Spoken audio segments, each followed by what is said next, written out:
This is Living Catholic with Father Don Wolf. This show deals with living the Catholic faith in our time, discovering God's presence in our lives, and finding hope in His Word.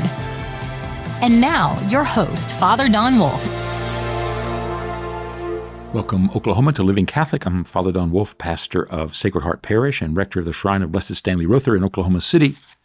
We're all gearing up for the summer to be over. I know that's no big surprise. All of life has its seasons, but here we are rocketing toward the end of summer in the great avalanche of planning and preparing that benefits the time.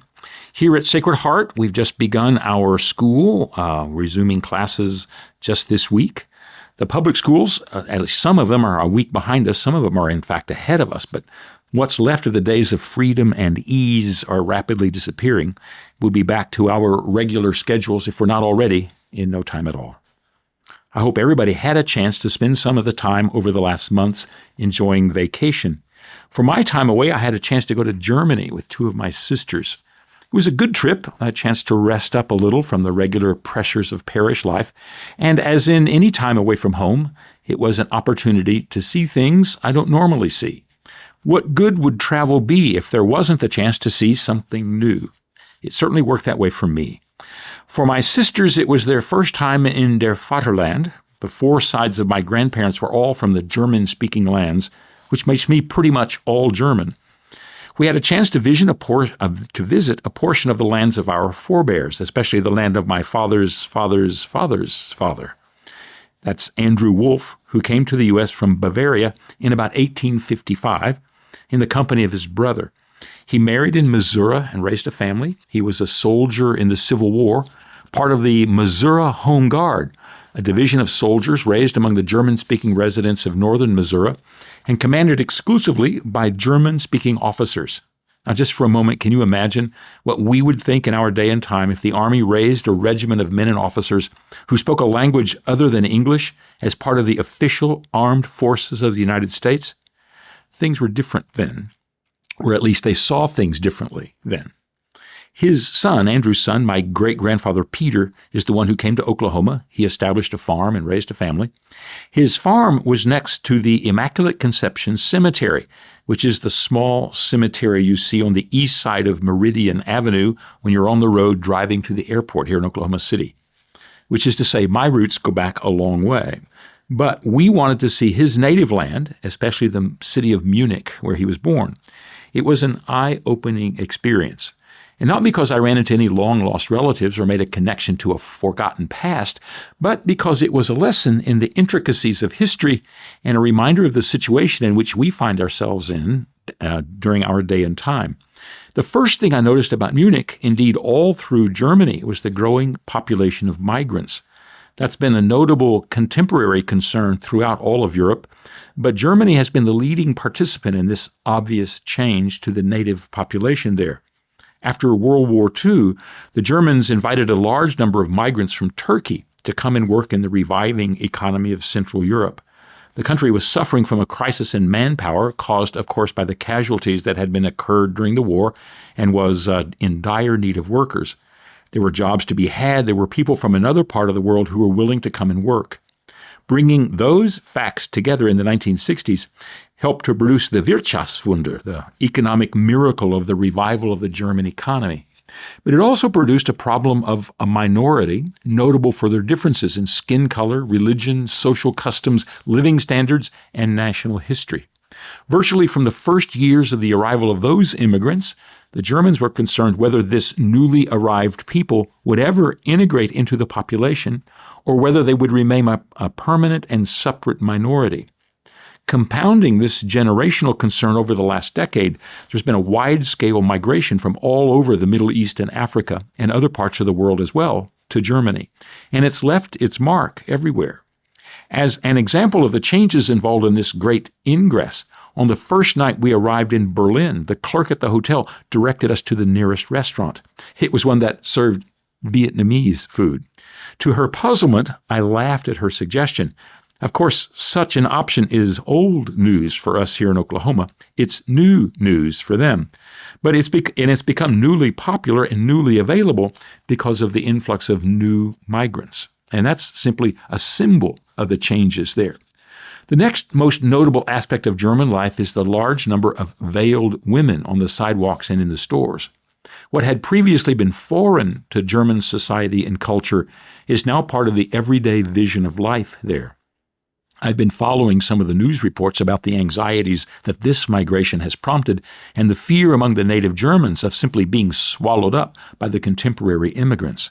In fact, there's a growing political voice very much opposed to this new influx and its impact, a voice that sounds a little too strident to be comfortable to the delicate ears there, attuned to uncomfortable German memories.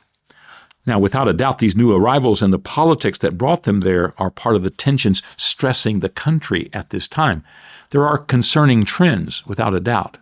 The most common seems to be the experience among families in small towns. It's been reported over and over again that when the immigrants arrive with their families, they immediately demand changes to standards and practices in the schools, demanding, for example, separate gyms for boys and girls, and refusing to conform to the established dress code. Those are small-scale examples, but they provoke some of the greatest resentments. They themselves become symbols of the stresses placed on those who are watching their country change around them, often without their full consent or their willing participation. And how it will sort itself out is yet to be determined. Certainly, this variety and contrast is visible throughout the whole country. And just as a side note about immigration, I remember an article written by the Mexican journalist Enrique Krause in the New Republic magazine more than 30 years ago about the immigration concerns of the United States. In that article, he wrote that the Mexicans who come to the U.S. want to, quote, get a job, buy a house, and go to church, unquote. Western Europe, he said, would love to have that kind of immigration problem. The European concerns about new arrivals are somewhat different than our own, and those differences prompt some of the greatest anxieties there. But to be honest, with all of the reports and articles I'd read, I'd expected the contrast to be much greater than what I saw. Certainly in the major German cities, the crowds were varied and mixed, but it wasn't much more than I've become used to here in Oklahoma and in the rest of the U.S., with the exception of the frequency of the women on the sidewalks who were veiled. I didn't find Germany to be particularly overwhelmed with foreign faces, at least not any more than many of the other places I'm used to. I was frankly surprised at how much everything looked like home when it came to looking over a crowd of people gathered. The only real surprise was the product of my narrow-mindedness. And by that I mean that I was surprised when, an abuelita from the Philippines spoke to her grandchildren in German rather than in English. Of course she'd speak German to them. What else? But in my experience, I reflectively expected to hear English. It was the same when running into someone from Africa or Indonesia.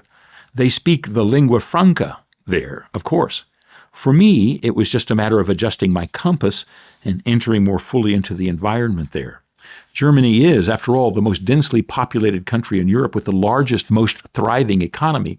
It's a dynamic and vibrant place with a developed educational system and a vigorous and attractive culture. The power of it to engage and involve people is notable, especially by way of language. Hearing everyone speak German is a reminder of just how powerful a culture it is. It's a lesson. As I walked into the heart of the city, there were two sights that captured my attention when we first arrived to Munich. The first was the great parish church that's just around the corner from the town hall. It's a Jesuit church, a great monument to the baroque style in which it was built during the prosperous 16th century there. It's a testament to the combination of Jesuit energy for evangelization and the city's commitment to support the art and decoration available at that time. Putting these together resulted in the great St. Michael's Church, which is still enormously impressive today. The Jesuit insight was that the combination of art, architecture, and an awakened human spirit would create the context of a renewed opportunity to move the souls of men to the Catholic Church. If a person could only become alive to the potential of what it meant to be a human being, it was a clear path from there to the encounter with the one God and the true faith. This approach wasn't just Jesuit, but it certainly reached a high point with them. To see a modern version of their approach, just read the opening chapters of Mere Christianity by C.S. Lewis. He's a Protestant who never much cared for Catholicism, but he knew with that to reach a modern audience, you have to begin talking about what it means to be a human being, which is how he begins the conversation in his book. The Jesuits made it into a powerful program. Walking into St. Michael's Church, your eyes are raised to the decoration and beauty there. It's well-proportioned and beautifully appointed. Every part of the church, from pulpit and baptismal font to altar and statues, are gilded, decorated, accented, and highlighted. The Baroque style emphasized the potential for beauty and the contribution of the gift of art to every part of every element of structure and place. And in that church, they succeeded. For centuries, it's stood as a reminder of what beauty can be and what humanity can become. It's a monument to the glory of God come alive in human dignity and human striving. Not only in art and sculpture, the acoustics are also tremendous. This detail was no doubt planned in the design of the space. The church was constructed to be a venue for something more than mere decorative beauty. There was a small orchestra group practicing while we were visiting, and they sounded sublime. They were playing a short piece that involved both instrumental and voice, and every part of the church was filled with the mellow richness of the sound. The concert they were preparing was still days off, but they already sounded flawless. The German aptitude for music was on full display. Unfortunately, in the church, architecture is only a tool, not a means of evangelization. A person can come into the space and find his heart moved and his mind inspired, but a tool is only as good as the one who wants to use it. If a tool's not used, it's no more than a piece of steel or a lump of wood, notable only as a curiosity or maybe just for its bulk. A tuning fork can be converted into a paperweight, and a dynamometer can be turned into a doorstop. Tools are only as good as their use. And it was that way inside the church there. It was empty of any invitation to pray or to participate.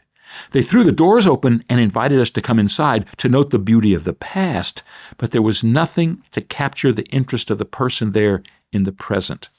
Listening to the orchestra warm up, it seemed clear to me the church has become a concert venue, not a place where the light of faith warms the hearts of many. It felt cold and dead on the inside. It was like a mausoleum, which is the great complaint about the Catholic Church and indeed all the churches in Germany. There is great art and stunning beauty, but no soul. My first thought was that this space, visited by tens of thousands of people every day from all over the world, there something should have been available to inspire someone into something. But I saw nothing there to leverage the movement of the artistic toward the articulate. It was as if everyone simply presumed that the power of art and the beauty of history would be enough to spark our awareness of Christ. And it may have done so, but a spark that has no kindling to catch fire simply arcs and then dies. There was nothing there in the church to help bridge beauty to beatitude. It was a great disappointment to me and a reminder, of course. All of the energy and opportunity invested in a great church is no substitute for lively faith and powerful commitment. In fact, as at St. Michael's Church there, all of the beauty and sublimity of great architecture can serve as a kind of grave marker of the incredible glories of what used to be, rather than a beacon to guide anyone to what could be. In the worst case, it simply highlights the sadness of what is, rather than inspiring a future of all that might be. It doesn't have to be sad, of course, but in all the gilded decoration there, I felt coldness and distance and nothing else. It reminded me of the scene in the movie Dr. Zhivago. If you'll remember, as Dr. Zhivago and his beloved are escaping from the ravages of the revolution, they come to his family's summer house, all frozen over in the depths of winter. They make their way through the icicles and snow piled up in the hallway to the reading room. It would have been heavenly to sit there in the summer and enjoy the days of sun and warmth, reading and writing. Instead, for Dr. Zhivago, it's a contest with the powers of cold and isolation in order simply to survive. Now, that's what I felt at St. Michael's Church there in Munich. Not only that, nobody seemed to be trying. There wasn't much available in the church besides a few bulletins and flyers on a shelf in the back. The most colorful was a small booklet of articles describing the work of the Jesuits in Germany. This edition was entitled Loben, that's praise in German. And the articles were fine enough, but hardly inviting or exciting when it comes to the life of the faith. And besides the anodyne reporting concerning what the Jesuit presence in Germany is about these days, one other thing bothered me. In the pictures of the clergy, no one was dressed in the clerical dress of a priest. They all looked like university professors, if they didn't look like university students.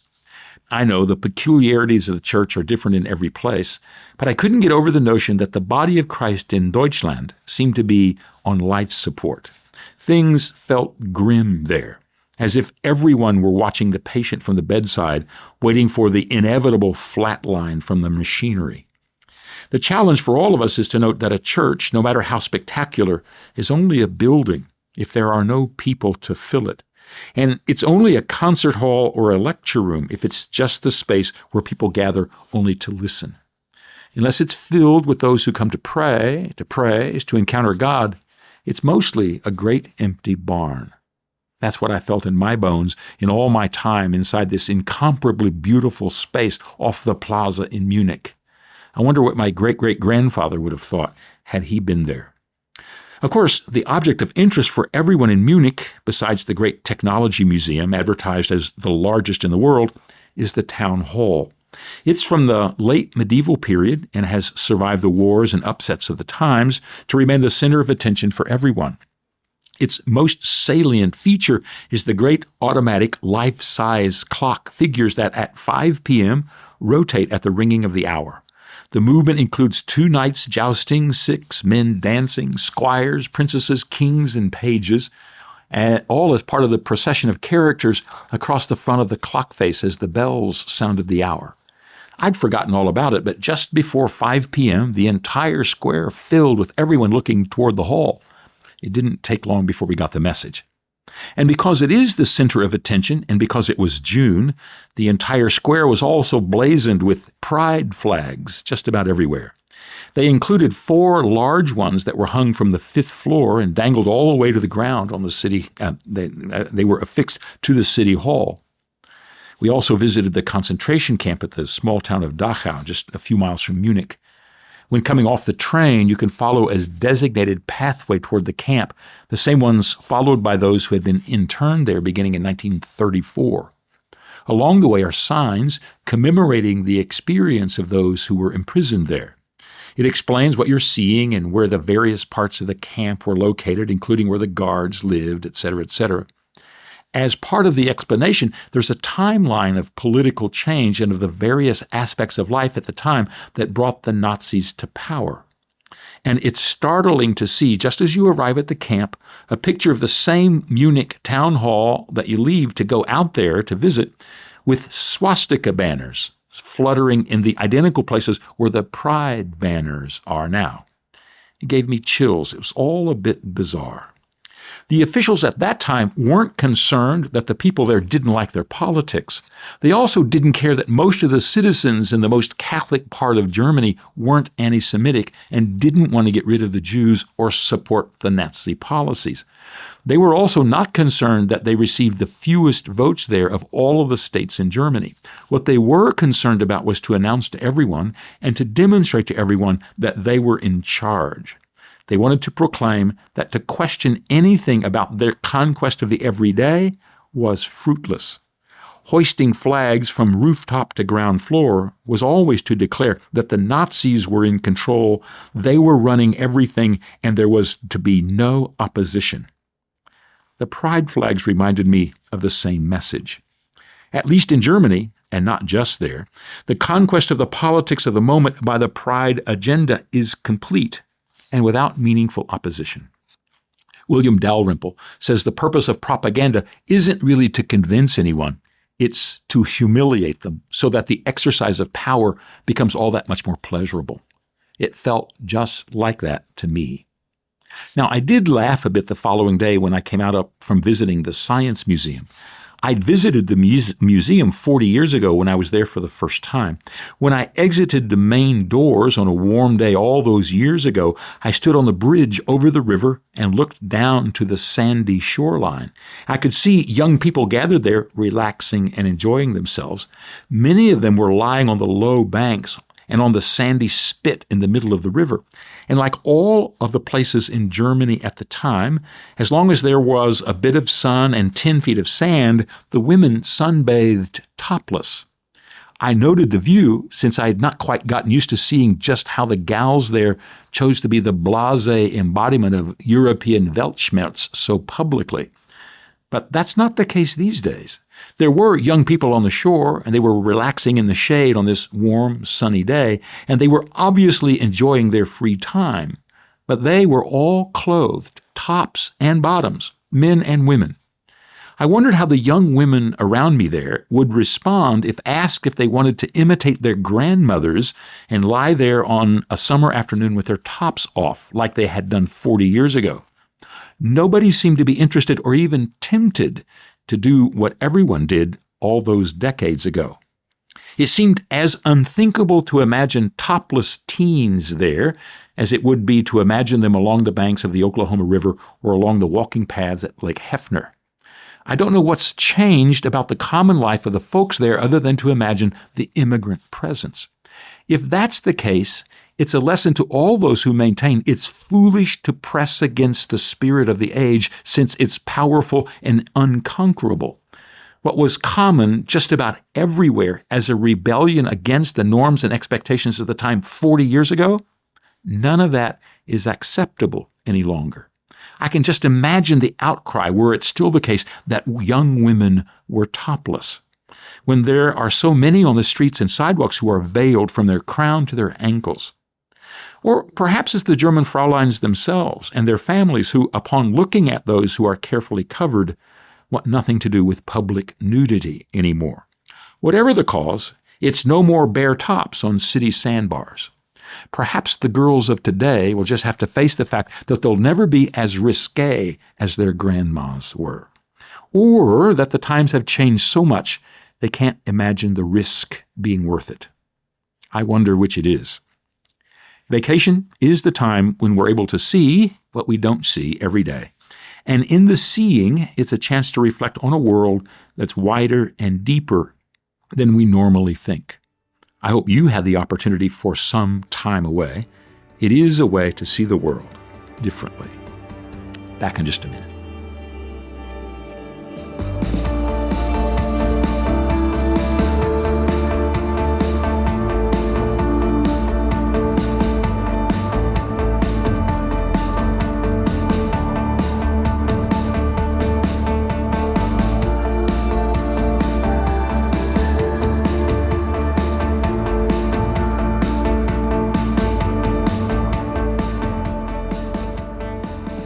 Welcome back to our final segment, Faith in Verse, a poem today called In Anticipation. In anticipation of the powers of creation, we stood and waited with all patience, since we know, as the time flows, our expectations grew because the days flew, such that, at last, the future became past. So we now enter history loud, our interest proud, and our lives sure. Sure, we were attractively lured into lives free, as far as we can see, amid all that can be. This is our proclamation, our perfect integration of faith in creation. That's In Anticipation.